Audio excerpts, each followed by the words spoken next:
Hey there, everybody. Welcome back to the channel RVCCIS.Info, where faculty representatives from Rock Valley College's Computers and Information Systems Department talks to you, the community at large, about things roughly having to do with computers and information systems. This week, the end of October, we're maybe a little bit behind the ball here, I think, is the end of National Cybersecurity Awareness Month. It's a mouthful. So what we thought we would do is 2 episodes to help you really up your security game in the easiest possible ways.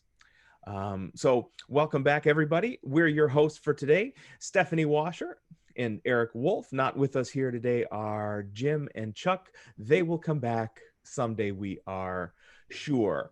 On this particular episode, what we wanted to do was help you secure, in general, your internet connection. So I will let our security expert talk about that.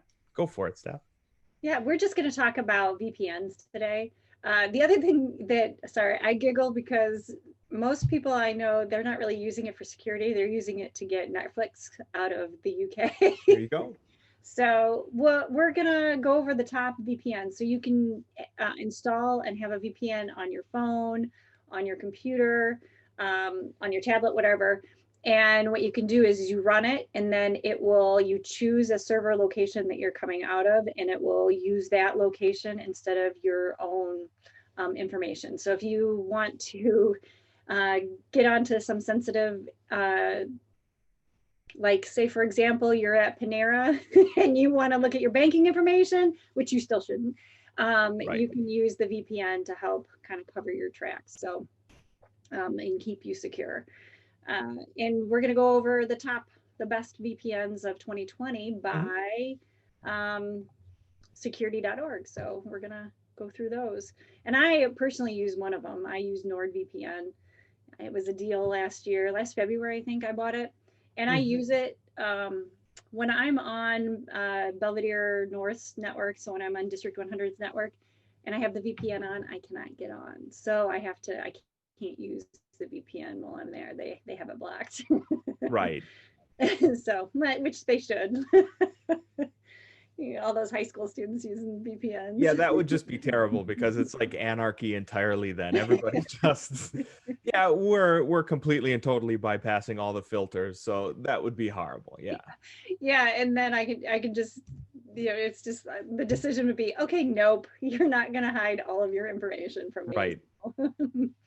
But I really like NordVPN. It's very easy.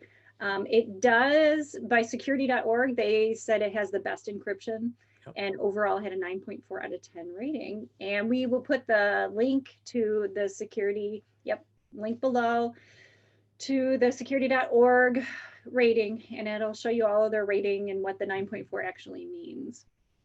So, what do you use, Eric? I am such a cheapskate.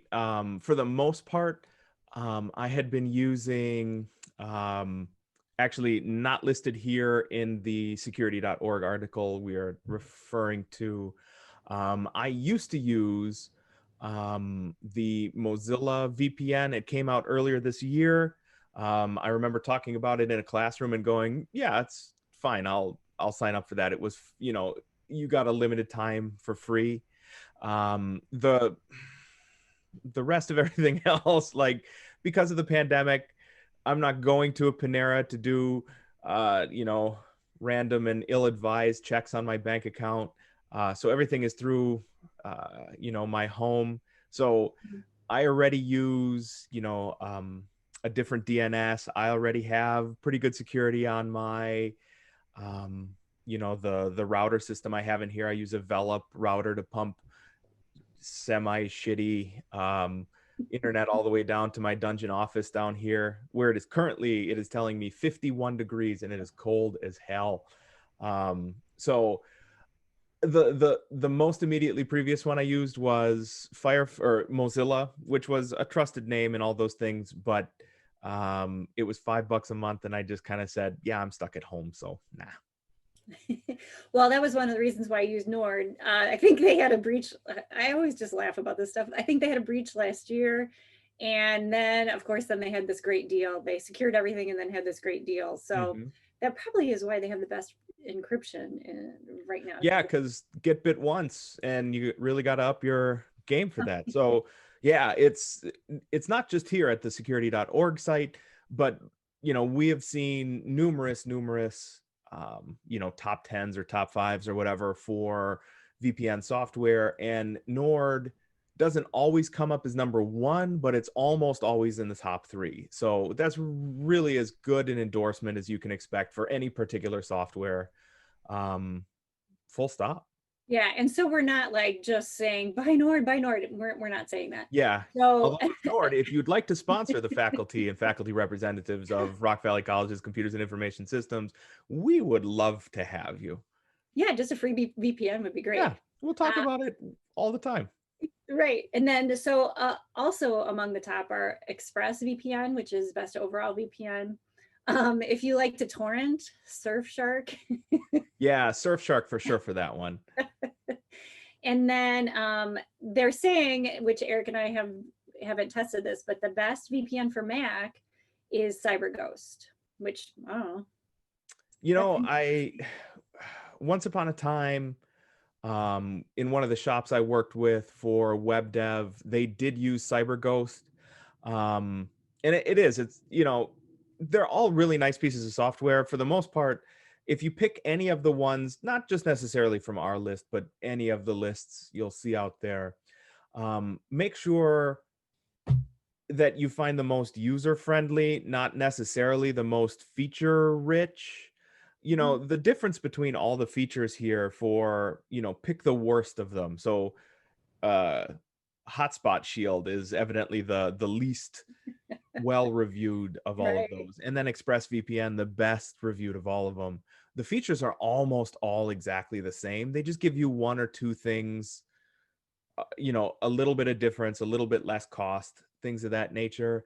But the best VPN is going to be one that you actually use. Mhm. So if it's painful to use, if it's a pain in the ass to set up, you're not going to use it. So Nord, which, comes with recommendations out the yazoo here, is actually really simple to set up. Yeah, Um, simple so on your phone, simple on mhm, your computer. It's great. yeah. And, just pick one that you'll stick with. Mhm. Oh, Tunnel Bear. We should mention Tunnel Bear. I just caught that out of the corner of my eye. Um, Android only. yes. So Tunnel Bear is one of those that you'll see all the time. If you are cruising like Reddit forums looking for stuff, and almost all the time it's, hey, I use this with like my Tor browser, and just like, that's fine. Just keep it to yourself, maybe, because if you're looking for that kind of anonymity, you're not doing anything savory with it. So keep that stuff off of our records, but go ahead and keep it up. But Tunnel Bear for sure is well known, but it's like in the weeds to set up. Yeah, yeah, Well, it has been my experience. yeah. It seems like it. And if you're looking for something for Netflix, and Netflix use, Tunnel Bear is not it. Right, right. So, and then so the top three by security.org are ExpressVPN at 9.5, NordVPN at 9.4, and then Surfshark at 9.2. And they're all like right around $12 a month. Right. But I would not purchase anything unless I would look for a coupon. Like you should get half off at least. Yeah, absolutely. We did locate a Mashable coupon link for it. We will put that in the description below as well. But depending when it is that you're coming across this video, it may or may not be that link is going to work. But our standing advice, not just here for a VPN service, is always look for coupons out there. If you're paying retail price, you're probably paying too much. So these services, you can almost always find at least, a first year discount or things like that. And, that really reduces the price for entry to the point where you might choose to really up your security and use a VPN service. Yep, yep. And then some of them, I think Nord right now has a deal that if you bundle their password manager with it, you give them more off. Hmm. I don't know how true that is or what the deal is, but we'll talk about that in our next episode too. There we go. This is we are learning to be like AM radio shucksters with this. This is good. So you will want to tune into our next episode where we do talk about, I think, of the two between a VPN service and our next episode, which is a password manager. I think most users will get the most out of the password manager because that's something everybody can understand, or hopefully will understand, has immediate and tremendous value. But for the rest of you who are still interested, and I would suggest that's almost everybody still interested in a VPN, do remember to hit us up in the comments below. Let us know if you use a VPN service that we have not listed here, or if you've had any good or bad experiences with services in the past. While you're down there, if you'd like, you can go ahead and hit that like button if we're giving you content that you appreciate. You can also hit subscribe so that you're, in the know of new material as it becomes available. Also hit that bell just in case we have more content coming to you outside of our regularly scheduled Tuesday, Thursday interval. And what I will tell you is, yes, there will be more content coming to you out of the Tuesday, Thursday interval. We're trying to get better at this. Yeah. Also, you can find any and all of the links we talk about and a whole bunch more in our social media feeds. We can be found at Facebook, Twitter, and Anchor FM, and obviously here at YouTube as well. And we are at RVCCIS.Info across all of those platforms. So on behalf of Stephanie Washer, me, Eric Wolf, Jim and Chuck, who are not here with us today, and all of the rest of the Rock Valley College community, stay safe and stay sane out there, everyone.